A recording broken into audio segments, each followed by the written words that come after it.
Cinquième cercle. Tiago, Lisbonne, images. Le tram s'arrêta exactement devant la pâtisserie Sister. J'en profitai pour prendre un café. Le garçon me salua comme s'il me connaissait. Peut-être le connaissais-je moi aussi, mais je ne me souvenais pas de lui. Je lui fis un sourire et un signe de la tête, lui laissai 50 escudos de pourboire et pris la Rua da Escola Politecnica jusqu'à l'angle de la Rua Monte Olivete. C'est une rue en pente raide, couverte de petits pavés de granit, glissante, et il pleuvinait. Je redressai le col de ma veste et continuai de descendre. Je passai devant l'Institut britannique, rose et blanc, avec sa frise de tuiles.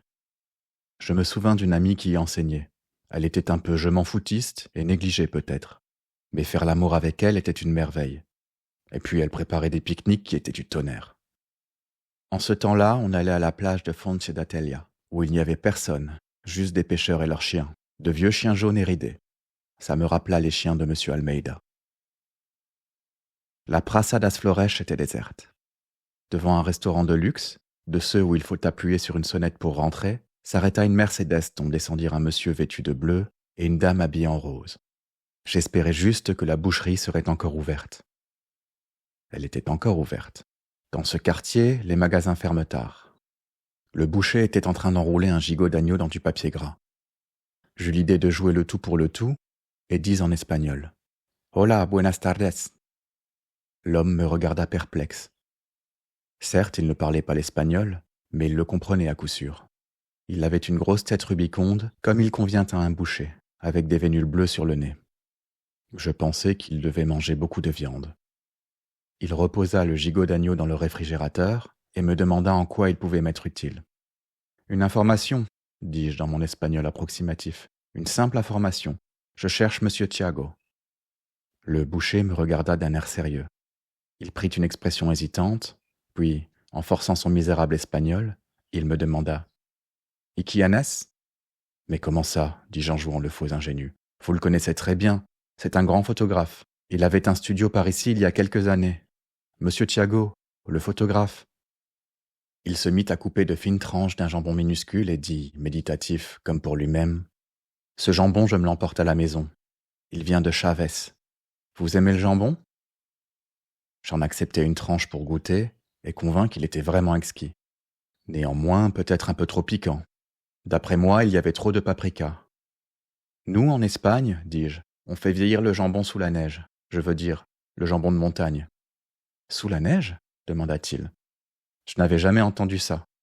Nous aussi, on a de la neige en hiver, du moins dans la Serra da Estrela, là-haut dans le nord. Mais on ne met jamais le jambon sous la neige. Et excusez-moi, pourquoi cherchez-vous Monsieur Tiago ? J'eus une inspiration soudaine. Parce que je suis un journaliste d'El País, dis-je. J'ai besoin de ces photographies. Nous sommes en train de réaliser un grand reportage là-bas en Espagne. Il me regarda et appuya ses coudes sur le comptoir de marbre. Je n'ai pas compris, dit-il avec flegme. El País, répétai-je. Vous ne connaissez pas un journal qui s'appelle El País ? C'est le journal le plus important de la péninsule ibérique. Le boucher me regarda avec des yeux qui, à ce moment-là, me parurent vraiment bovins.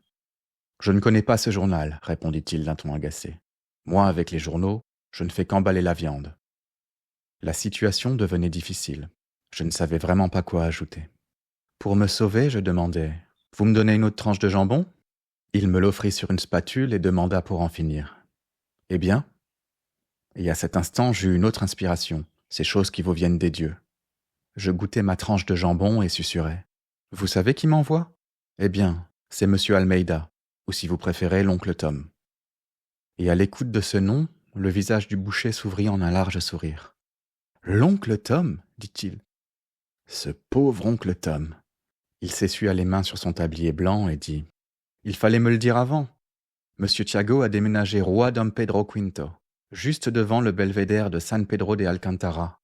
Il y a une plaque de cuivre sur la porte. À présent, il peut se le permettre. Et sur la plaque est écrit « Monde et photographie ». La plaque était discrète. On pouvait y lire « World and Photo ». Je sonnai et la porte s'ouvrit aussitôt. L'atrium était de style manuélin, me sembla-t-il, avec des arcs de pierre au plafond et un cloître d'azuléjos du XVIIIe siècle. J'avais l'impression d'être dans la maison d'un peintre que je connaissais. Mais j'étais là pour une chose importante, pas pour un dîner entre amis. Je fus reçu par une secrétaire en jupe courte sur 2 jambes robustes qui me demanda ce que je voulais. Je répondis simplement que je voulais voir M. Thiago. Elle me demanda mon nom. Je répondis simplement Slovaski. La secrétaire me fit patienter dans un petit salon décoré avec goût et avec des photographies au mur que je ne me donnais pas la peine de regarder. Elle me dit que M. Thiago serait encore occupé pour une quinzaine de minutes par des photographies de mode. Je m'installai, allumai une cigarette et me mis à lire un magazine d'actualité. Peut-être Thiago avait-il mon âge ou peut-être était-il plus jeune de quelques années. C'était impossible à établir. Il avait la boule à zéro, portait une veste de lin et un foulard indien autour du cou. Il était vraiment élégant et tirait sur un long fume-cigarette d'ivoire. « Bonsoir, dit-il. C'est l'agence qui vous envoie ?» Je répondis que non. « Excusez-moi, se reprit-il. J'attendais le critique d'une agence, quelqu'un qui doit parler de mon exposition. » J'éteignis ma cigarette et me levai. « Non, répondis-je. Je suis ici pour des raisons privées, à cause d'une personne que vous avez connue il y a de nombreuses années. » Il sembla étonné, mais ne se décomposa pas. « Venez dans mon studio, dit-il. Nous serons mieux pour parler que dans ce petit salon. » Il me conduisit à travers un corridor qui débouchait sur une galerie, qui à son tour débouchait sur un grand espace au plafond très haut, avec des colonnes de granit. On aurait dit le réfectoire d'un couvent, et peut-être était-ce le réfectoire d'un ancien couvent. Nous descendîmes un petit escalier de fer peint en vert, et il me fit prendre place sur un divan qui flanquait un autre divan, au milieu de l'espace. Tout autour, il y avait des trépieds avec des appareils photographiques, des toiles de toutes les couleurs, des ombrelles blanches avec des ampoules. Les parois étaient tapissées de petites photographies en couleurs que je ne parvenais pas à distinguer. « Eh bien ?» me demanda-t-il en croisant les jambes. « Eh bien, dis-je, je suis ici pour Isabelle. » Son air devint perplexe, puis quasi ironique. Il dénoua le foulard autour de son cou et le posa sur le bras du divan. « Isabelle, dit-il méditatif. Isabelle. Mon cher monsieur, dans ma vie, j'ai connu des dizaines d'Isabelles.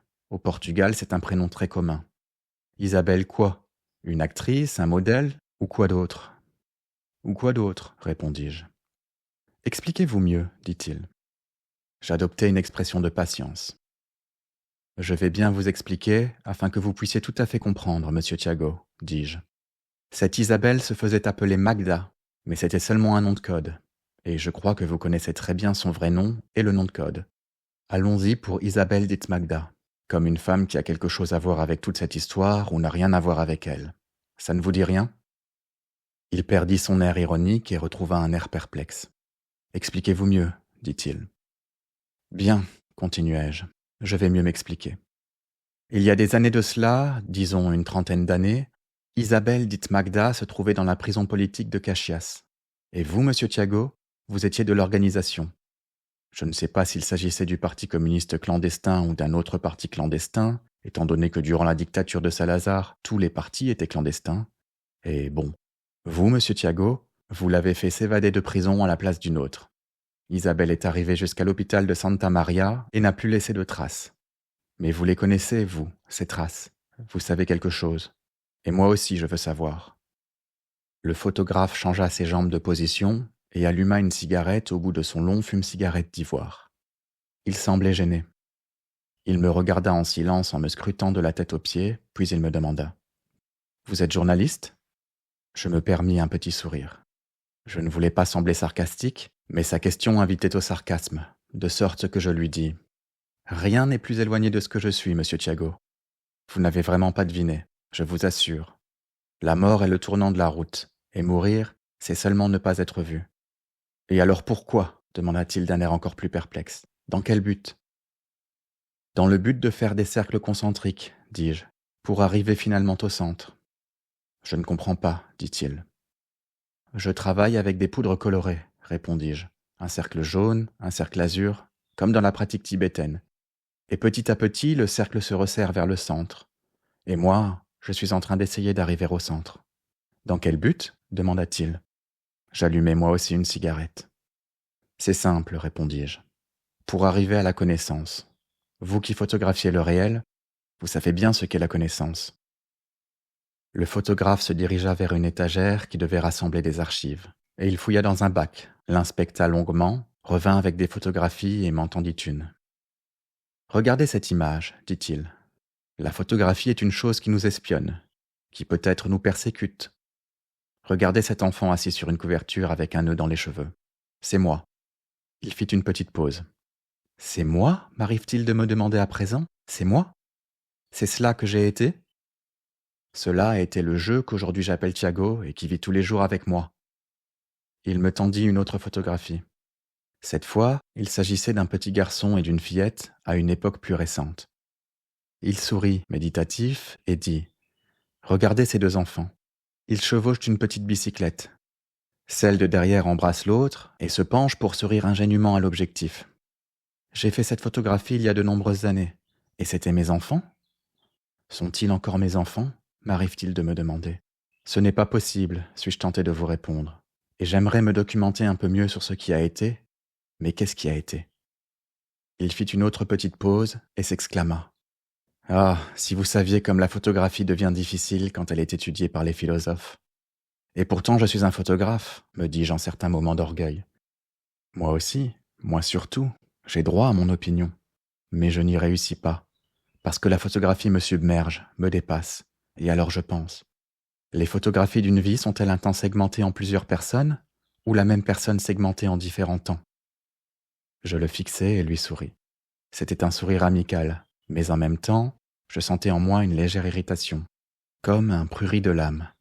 « Écoutez, monsieur Thiago, lui dis-je, je comprends que vous soyez si intrigué par la photographie. C'est votre métier et vous y réfléchissez. Peut-être est-il un peu tard, vous auriez dû commencer à y réfléchir avant, parce qu'une personne a le devoir de réfléchir avant de faire le choix fondamental de sa vie. Mais je vous pardonne. Moi aussi je me suis mis à écrire avant de réfléchir à ce qu'était vraiment l'écriture. Peut-être que si je l'avais compris avant, je n'aurais jamais écrit. Mais bref, la question n'est pas là. Venons-en au vrai problème. » Le photographe me regarda, et il me sembla qu'un air ironique apparaissait à nouveau sur son visage. Il tenait une troisième photographie glissée entre ses doigts comme une carte de poker, mais il ne me la montra pas. Il me dit seulement « Laissez-moi faire un peu de philosophie de comptoir, du moins sur cette dernière photo. Il me vient en tête que quelqu'un dit que la photographie est la mort, parce qu'elle fixe l'instant irrépétable. » Il se passa la photographie entre les doigts, exactement comme s'il s'agissait d'une carte de jeu, et continua. « Mais je me demande aussi, et si c'était au contraire la vie? La vie avec son immanence et son côté péremptoire qui se laisse surprendre un instant et nous regarde avec sarcasme. Parce qu'elle est là, fixe, immuable, tandis que nous vivons dans la mutation. Et alors je pense que la photographie, comme la musique, cueille l'instant que nous ne réussissons pas à cueillir, à savoir ce que nous avons été, ce que nous aurions pu être. Et contre cet instant, il n'y a rien à faire, parce qu'il a plus raison que nous. Mais raison de quoi? Peut-être raison du changement de ce fleuve qui s'écoule et qui nous entraîne, et de l'horloge, du temps qui nous domine et que nous cherchons à dominer. » Il fit une autre de ces petites pauses, tira une bouffée de tabac et continua. « La vie contre la vie dans la vie. La vie sur la vie? Peut-être. C'est une énigme que je vous laisse, à vous qui regardez cette photographie. » Il me la tendit et attendit ma réaction. Je la regardai et vis Isabelle. Elle portait un long manteau foncé qui descendait jusqu'aux pieds. Elle n'avait aucune expression sur le visage, peut-être une légère surprise. C'était le guichet d'embarquement d'un aéroport et elle tenait à côté d'elle une minuscule valise. Le photographe se leva et m'invita à l'accompagner. « Je voudrais vous faire voir mon exposition qui s'ouvre la semaine prochaine à Londres, » me dit-il. Je commençai à regarder les photographies sur les murs. Toutes étaient des polaroïdes qui représentaient des visages et des paysages.